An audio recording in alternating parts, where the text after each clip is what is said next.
Hello friends, स्वागत है आप सभी का हमारे इस यूट्यूब चैनल विपुल एकेडमी पर। आई होप आप सब बढ़िया होगे, मस्त होगे, तंदुरुस्त होगे और पढ़ाई भी बढ़िया करके कर रहे होगे। तो देखिए, आज हम बात करने वाले हैं, अगर फिजिक्स में चैप्टर 4 की बात करें, मूविंग चार्ज एंड मैग्नेटिज्म में, तो आज की वीडियो को सुपर डुपर मोस्ट टॉपिक है जिसका नाम है लोरेंज बल। ठीक है, एग्जाम की दृष्टि से काफी मोस्ट है और काफी बार आया हुआ है और यहाँ से प्रतिवर्ष कुछ ना कुछ देखने को मिलता ही मिलता है। तो अच्छे से आपको हेड डाल लेना है लोरेंज बल। देखिए, बात करते हैं लोरेंज बल होता क्या है। तो भैया जल्दी से वीडियो को लाइक कर दीजिए, अपने दोस्तों को ज्यादा ज्यादा शेयर कर दीजिए और जो नए बच्चे हैं चैनल को सब्सक्राइब करना ना भूलें। अब देखिए, स्टार्ट करते हैं कि भाई लोरेंज बल होता क्या है। तो पहले आपको एक बात समझनी है बस कि भाई ये है, मान लिया हमारा चुंबकीय क्षेत्र। बस समझना है, समझते समझते परिभाषा याद हो जाएगी और बिल्कुल कहीं नहीं जाने वाली। जितने भी नंबर में एग्जाम में पूछा जाए पूरे नंबर पक्के। ठीक है, तो ये मान लिया हमारा क्या है भैया, चुंबकीय क्षेत्र है और इस चुंबकीय क्षेत्र में कोई गतिमान आवेशित कण प्रवेश कर जाता है, यानी कि ये कोई आवेशित कण है प्लस क्यू, और ये जो प्लस क्यू आवेशित कण है ये v वेग से गतिमान है और ये गति करता हुआ भैया चुंबकीय क्षेत्र में जैसे ही प्रवेश करता है तो इस पर एक चुंबकीय बल आरोपित हो जाता है और जिसे कहते हैं लोरेंज बल। और यही परिभाषा है कि जब कोई गतिमान आवेशित कण एक समान चुंबकीय क्षेत्र में प्रवेश करता है, ये चुंबकीय क्षेत्र है, एक समान चुंबकीय क्षेत्र में जैसे ही प्रवेश करता है, ठीक है, तो उस पर एक चुंबकीय बल आरोपित हो जाता है जिसे लोरेंज बल कहते हैं। और यही है डेफिनेशन लोरेंज बल की। बताइए, कुछ भारी है? ठीक है, एक नंबर में अगर पूछे कि लोरेंज बल से आप क्या समझते हैं, तो जब कोई गतिमान आवेशित कण एक समान चुंबकीय क्षेत्र में प्रवेश करता है तो उस पर एक चुंबकीय बल आरोपित हो जाता है जिसे लोरेंज बल कहते हैं। ठीक है, एक समान चुंबकीय क्षेत्र में जैसे ही कोई आवेशित कण प्रवेश करेगा तो उस पर तुरंत एक चुंबकीय बल काम करना शुरू कर देगा और उस चुंबकीय बल को ही लोरेंज बल कहते हैं। खत्म। ठीक है, तो बढ़िया करके हेडिंग डाल लेना है और बिल्कुल अच्छे से डेफिनेशन को नोट कर लेना है। अब देखिए आगे की बात देखिए ध्यान से कि भाई माना एक समान चुंबकीय क्षेत्र बी वेक्टर, यानी कि एक समान चुंबकीय क्षेत्र है बी वेक्टर में प्लस क्यू आवेश बी वेग से गतिमान है तथा आवेशित कण वाले क्षेत्र में कोई अन्य वैद्युत क्षेत्र या गुरुत्वाकर्षण क्षेत्र उपस्थित नहीं है। यानी कि जो हमारा आवेशित कण आया था ना चुंबकीय क्षेत्र में, तो वह चुंबकीय क्षेत्र है, उसके आसपास ना तो वैद्युत क्षेत्र है ना ही कोई गुरुत्वाकर्षण क्षेत्र है, यानी कि उसके आसपास कोई दूसरा क्षेत्र नहीं है।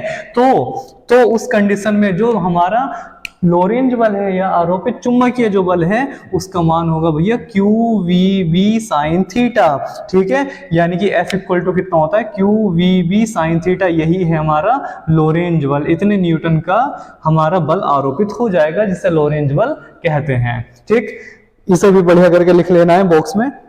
और ये कंडीशन जरूर ध्यान रखनी है कि भैया वैद्युत क्षेत्र और गुरुत्वाकर्षण क्षेत्र उपस्थित नहीं होने चाहिए। ठीक है, तो हमारा जो लोरेंज बल होगा वो q b v sine theta होगा। अब बात आती है इसके वेक्टर फॉर्म की, सदिश रूप की। सही है, और सदिश रूप सबसे ज्यादा एग्जाम में पूछा जाता है, ध्यान रखना। ठीक है, लोरेंज बल का सदिश रूप सबसे ज्यादा पूछता है आपसे बोर्ड एग्जाम में, या तो एमसीक्यू में यानी कि विकल्पों में पूछता है या फिर एक नंबर में पूछ लेता है। तो भैया ध्यान रखना, जो इसका वेक्टर फॉर्म है, ठीक है, सदिश रूप है, वो है f vector equal to q, और ये जो सेकंड वी है इसे पहले लिख लेना है और जो फर्स्ट वी है उसे बाद में लिख लेना है। और भैया इसे बोलते हैं सदिश रूप, वेक्टर फॉर्म। यही है लोरेंज बल का सदिश रूप। ठीक है, और ध्यान रखना बहुत आसान है, F equal to q v cross b. ठीक है, यहाँ पे तुम्हें अगर ऑप्शन में मिलेगा तो ऑप्शन में घुमा फिरा के दे देगा। ठीक है, कभी इसे आगे करेगा, इसे पीछे करेगा, इसे अंदर ले जाएगा। बस तुम्हें ध्यान रखना है कि ये जो चूल्हे वाली बी है ना, चूल्हा, ठीक है, चूल्हे वाली जो बी है ये पहले आएगी और बी भोजन वाली बी बाद में जाएगी। यानी कि पहले चूल्हा जलाना है, उसके बाद में भोजन पकाना है। ठीक है, बिल्कुल ध्यान रखना इस ट्रिक को और बिल्कुल कभी गलत ही नहीं होगा। तो ध्यान रखना, लोरेंज बल का जो सदिश रूप है, वेक्टर फॉर्म है, उसमें जो चूल्हे वाली बी है वो पहले आती है, फिर क्रॉस लगता है, फिर बी बाद में भोजन पकता है। सही है, तो F vector equal to q v vector cross b vector, यानी कि सेकंड बी जो चूल्हे वाली बी है वो पहले आएगी। ठीक है, बिल्कुल अच्छे से दिमाग में सेट कर लेना इस बात को। और यही पॉइंट है जो एक नंबर पक्का कर देता है विकल्पों में। सही है, पेपर सेट उठा के देख लेना, ये वाला क्वेश्चन सदिश रूप लोरेंज बल का सदिश रूप है। ठीक है, 4 ऑप्शन होंगे और ये वाला जो है राइट आंसर होगा। ध्यान रखना, बिल्कुल बढ़िया करके नोट कर लेना है, छाप लेना है अपनी नोटबुक में और दिमाग में भी। अब देखिए, इससे इंपॉर्टेंट और क्या क्या पॉइंट यहाँ से बनते हैं। तो बिल्कुल बढ़िया करके इतना नोट कर लेना है, बिल्कुल जितना भी स्क्रीन पर दिखाई दे रहा है।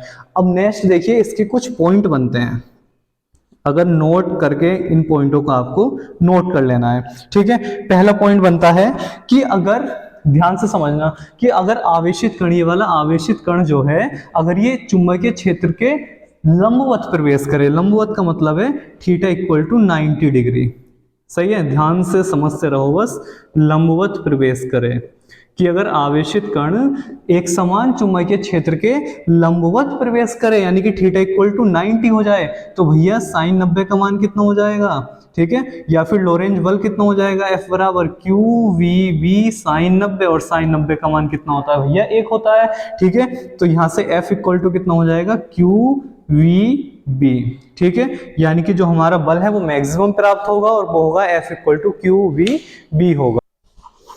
बढ़िया, ठीक है। तो ध्यान रखना है कि क्वेश्चन पूछता है 1 नंबर में या 2 नंबर में, एग्जाम में क्वेश्चन पूछा जाता है कि प्लस क्यू आवेशित कण जो v वेग से गतिमान है एक समान चुंबकीय क्षेत्र के लंबवत प्रवेश करता है, तो लगने वाला आरोपित बल या चुंबकीय बल बताइए कितना होगा, तो वो होगा भैया F equal to q v b, ठीक है, इतना होगा। दूसरी कंडीशन ध्यान रखनी है, अगर वो कहे कि, और दूसरी कंडीशन मोस्ट, ठीक है, काफी पूछी जाती है, 2 नंबर में काफी बार आया हुआ है, कि अगर आवेशित कण प्लस क्यू आवेशित कण बी वेग से गतिमान है, चुंबकीय क्षेत्र के समांतर प्रवेश कर जाए यानी कि थीटा इक्वल टू 0 हो जाए भैया, समांतर प्रवेश करे, ठीक है, समांतर प्रवेश करे, तो क्या होगा, तो इस कंडीशन में क्या होगा भैया, F इक्वल टू क्या होगा, क्यू वी वी साइन 0, और साइन 0 डिग्री का मान कितना होता है, 0 होता है, तो F इक्वल टू कितना हो जाएगा, क्यू वी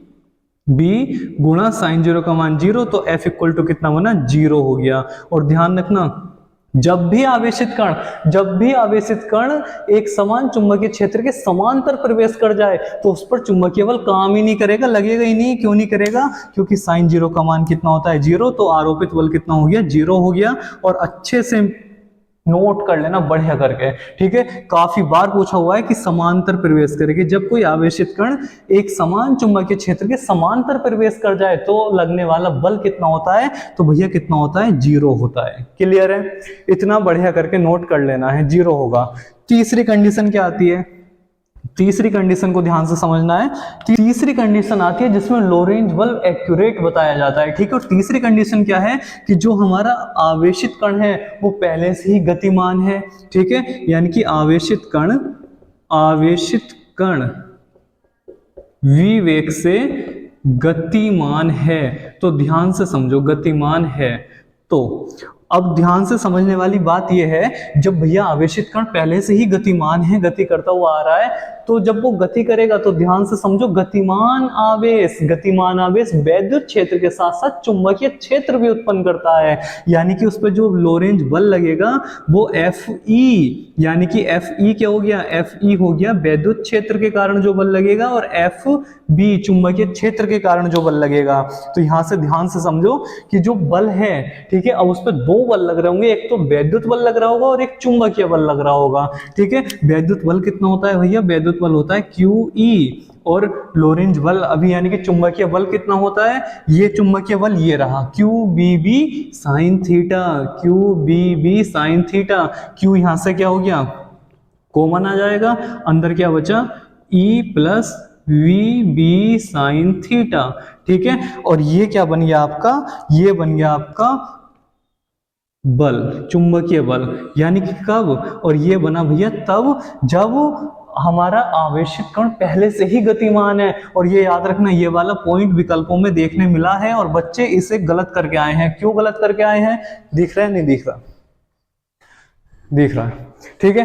क्यों गलत करके आए हैं, ठीक है, थोड़ा सा ऊपर लिख देते हैं लोग, क्यों गलत करके आए हैं, क्योंकि या तो ये मिल जाता है विकल्पों में कि भैया लोरेंज बल होता है तो ये भी होता है, ठीक है। और गलती इसलिए करके आते हैं बच्चे, ये हो गया था QE और ये हो गया था QBB साइन थीटा, और यहाँ से Q आ गया था कॉमन, और ये हो गया था भैया E प्लस के BB साइन थीटा, ठीक है, क्यू हमने कॉमन लेके बाहर निकाल दिया था और ये ऑप्शन में मिलता है। और बच्चे गलत इसलिए करके आते हैं क्योंकि उनके दिमाग में बस यही याद रहता है कि भैया लॉरेंज बल तो यही होता है, q v b sine theta, q v b sine theta होता है, लेकिन कब? जब वैद्युत क्षेत्र और गुरुत्वाकर्षण क्षेत्र उपस्थित नहीं होते तब होता है। लेकिन यहाँ कंडीशन क्या है कि यहाँ पर वैद्युत क्षेत्र उपस्थित है, यानी कि यहाँ पर तीसरे पॉइंट में क्या है कि वैद्युत क्षेत्र उपस्थित है। ठीक है, वैद्युत क्षेत्र की उपस्थिति में है ये। ठीक है, कि वैद्युत क्षेत्र की अगर उपस्थिति में, वैद्युत क्षेत्र की उपस्थिति में अगर आवेशित कण चुंबकीय क्षेत्र में प्रवेश करेगा तो भैया जो लोरेंज बल है वो कितना हो जाएगा? एफ ई प्लस के एफ बी हो जाएगा। और यहां से निकल कर आ जाएगा एफ ई का मान क्यू ई होता है और एफ बी का क्यू बी भी साइन थीटा होता है, तो ये हो जाएगा q e plus b b sine theta. Note कर लेना बिल्कुल बढ़िया करके, इतने न्यूटन। ठीक है, छाप लेना बिल्कुल बढ़िया, बिल्कुल बहुत ज्यादा मोस्ट टॉपिक है। ठीक है, अच्छे से तैयार होना चाहिए, बिल्कुल बढ़िया। इतना हो गया। ठीक है, तीनों पॉइंट पता रहने चाहिए कि अगर गतिमान आवेशित कण लंबवत प्रवेश कर जाए तो बल जो है भैया वो मैक्सिमम हो जाएगा। ठीक है, यहाँ पर मैक्सिमम हो जाएगा। और अगर आवेशित कण चुंबकीय क्षेत्र के समांतर प्रवेश कर जाए तो भैया मिनिमम हो जाएगा, और मिनिमम में भी कितना हो जाएगा? 0 हो जाएगा, खत्म बिल्कुल। ठीक है, बल ही नहीं लगेगा उस पर। अगर चुंबकीय क्षेत्र के समांतर आ जाए आवेशित कण तो बल ही नहीं महसूस कर पाएगा, वो सीधे ऐसे निकल जाएगा। और यदि वैद्युत क्षेत्र की उपस्थिति में ये काम हो तो भैया बल हो जाएगा q e plus v b sine theta हो जाएगा। क्लियर है? अब कुछ पॉइंट और बन सकते हैं यहाँ से। पहले तो क्या बन सकता है? लोरेंज बल की डेफिनेशन आ सकती है। ठीक है, सब कुछ जितना कुछ भी लोरेंज बल से पूछा जा सकता है सब कुछ इस वीडियो में है अकेला। ठीक है, अगर कोण दे दे आपको कि एक आवेशित कण है, आवेशित कण का मान दे दे, ठीक है, वेग दे दे, चुंबकीय क्षेत्र दे दे और कोण दे दे, कितने कोण से प्रवेश करता है, तो मान लगाने सीधे सीधे सवाल हो जाएगा आराम से, कोई दिक्कत नहीं है। अगर वो कहे कि 30 डिग्री के कोण पर प्रवेश करता है तो बल कितना हो जाएगा, तो भैया साइन 30 का मान 1/2 होता है, तो क्यू बी बी गुणा 1/2 यानी कि आधा हो जाएगा। सही है, आधा हो जाएगा। यह भी ध्यान रखना है कि आधा कब होगा? कि जब आवेशित कण चुंबकीय क्षेत्र के साथ 30 डिग्री का कोण बनाए, तो 30 डिग्री का कोण बनाएगा तो जो लोरेंज बल है वो या चुंबकीय बल जो है वो आधा हो जाएगा। सही है, ध्यान रखना, आधे को भी पूछ लेता है कब होगा, तो 30 डिग्री के कोण पर आधा हो जाएगा। सही है, और फिर क्या पूछ सकता है? मैक्सिमम कब होगा, 0 कब होगा, और 0 वाला तो आपको बिल्कुल बढ़िया करके लिख ही लेना है, और वैद्युत क्षेत्र की उपस्थिति वाला भी। ठीक है, सारा कुछ मोस्ट है, पता होना जरूरी है। अब देखिए आगे बात क्या आती है, अब क्या पूछ सकता है, और अब वो पूछता है कि जब कोई गतिमान आवेशित कण एक समान चुंबकीय क्षेत्र में प्रवेश करता है तो उसका पथ कैसा होता है। तो ध्यान रखना, ठीक है, ध्यान रखना है कि कैसा होता है भैया, वृत्ताकार पथ होता है। ठीक है, वृत्ताकार पथ होगा। कैसे होगा वृत्ताकार पथ? जब गतिमान आवेशित कण एक समान चुंबकीय क्षेत्र में पथ प्रवेश करेगा तो उसका पथ भैया वृत्ताकार हो जाएगा, ये बता दिया गया। ठीक है, वृत्ताकार हो जाएगा। अब वृत्ताकार क्यों हो जाएगा, कैसे हो जाएगा, समझो इधर। जब कोई गतिमान आवेशित कण आएगा तो उस पर एक चुंबकीय बल लगेगा। ठीक है, चुंबकीय बल लगेगा जो उसकी चाल को परिवर्तित नहीं करता, ये भी ध्यान रखना है। ठीक है, यानी कि जब कोई गतिमान आवेशित कण एक समान चुंबकीय क्षेत्र में प्रवेश करता है तो उसकी चाल भैया अपरिवर्तित रहती है, अपरिवर्तित, नो चेंज। ठीक है, चाल में कोई भी परिवर्तन नहीं होता, बिल्कुल ध्यान रखना है अच्छे से। ठीक, ये 2 पॉइंट हैं जो आपको अच्छे से और नोट करने हैं कि भाई जो चाल है वो उसकी हमेशा अपरिवर्तित रहेगी। ठीक, दिख रहा है, बढ़िया दिख रहा है। जो चाल है वो उसकी अपरिवर्तित रहेगी। क्यों रहेगी अपरिवर्तित? क्योंकि उस पर एक चुंबकीय बल लगता है जो लंबवत, जो आवेशित कण के जो वेग है उसके लंबवत कार्यरत रहता है, और परिमाण में तो स्थिर रहेगा लेकिन दिशा लगातार बदलता रहता है। ध्यान रखना, दिशा लगातार बदलेगा, जिस वजह से क्या होगा, देखो जैसे ये आवेशित कण है, जैसे ये यहाँ आया तो इस पर लंबवत काम करेगा, यानी कि अब इसे एकदम नीचे गिराना चाहेगा तो जिसकी वजह से धीरे धीरे, और कहाँ होगी दिशा, केंद्र की तरफ होगी, तो धीरे धीरे धीरे धीरे वो भैया वृत्ताकार मार्ग ग्रहण कर लेगा, वृत्ताकार मार्ग पर घूमना स्टार्ट कर देगा। सही है। ध्यान रखना है कि जब हमारा आवेशित कण एक समान चुंबकीय क्षेत्र में प्रवेश करता है तो उस पर एक बल आरोपित हो जाता है, जिसका परिमाण तो स्थिर रहता है लेकिन दिशा लगातार बदलती रहती है, जिस कारण उसका जो पथ है वो भैया वृत्ताकार हो जाता है। ठीक है, आवेशित कण का वृत्ताकार पथ हो जाता है, यानी कि उसका पथ वृत्ताकार ग्रहण कर लेगा वो अपने पथ को, और उसकी चाल अपरिवर्तित रहेगी, चाल को कोई प्रभावित नहीं करेगा, बस उसकी दिशा को बदल देगा। ठीक है, चाल को प्रभावित नहीं करता चुंबकीय बल या लोरेंज बल, बस उसकी दिशा बदलता है, जिसकी वजह से उसका पथ हो जाता है वृत्ताकार। सारे पॉइंट याद रखने हैं, डेफिनेशन, ठीक है, और सदिश रूप, और ये 3 पॉइंट बताए गए हैं। और इसका मार्ग कैसा होगा, वृत्ताकार हो जाएगा, चाल कैसी होगी, अपरिवर्तित होगी। और भैया ये जितने भी पॉइंट हैं सारे के सारे सुपर डुपर मोस्ट हैं, सब बोर्ड एग्जाम में पूछे गए पॉइंट हैं आपके। तो भाई जल्दी से बिल्कुल अच्छे से बिल्कुल बढ़िया करके टॉपिक को तैयार कर लेना है, और अपने दोस्तों को ज्यादा ज्यादा शेयर कर दीजिए, और वीडियो को लाइक करना ना भूलें, और जो नए बच्चे हैं सब्सक्राइब करना बिल्कुल ना भूलें। और मिलते हैं जल्दी नई वीडियो में नए टॉपिक के साथ, तब तक अपना ख्याल रखें, मस्त रहें, पढ़ाई करते रहें। Thank you so much.